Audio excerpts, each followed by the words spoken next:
দুইটি সংখ্যার গুণফল 156 এবং তাদের বর্গের যোগফল 313, সংখ্যা দুটির যোগফল কত?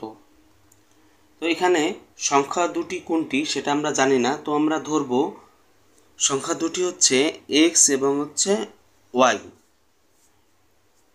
তো এখন সংখ্যা দুটি গুণফল, তাহলে গুণফল হবে xy = আমরা এভাবে 156 লিখতে পারি। তারপরে তাদের বর্গের যোগফল, তাহলে বর্গের যোগফল হচ্ছে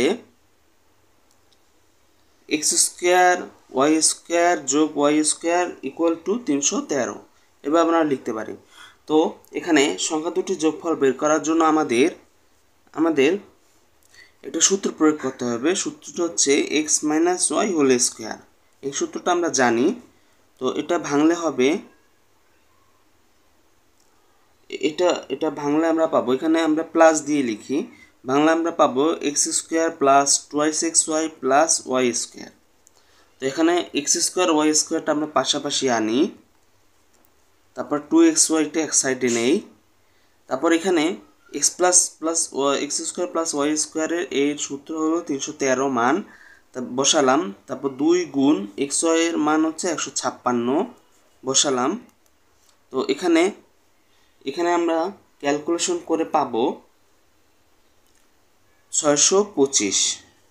তো 625 হয় x + y² এখন x + y = এই 625-এর উপর বর্গটা হবে যাবে, মানে এই স্কোয়ারটা 625-এর উপরে, তাহলে 625-এর বর্গমূল হবে 25।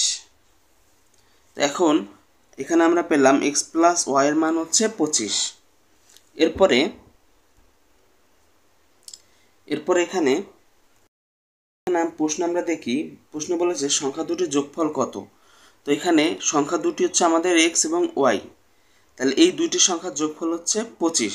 তো এখানে আমরা উত্তর পেয়ে গেছি 25। তো এখানে আমাদের নতুন করে আর কিছু করতে হবে না।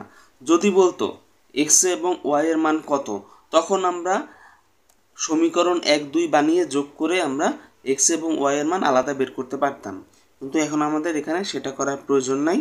তো এই অঙ্কের উত্তর হচ্ছে 25।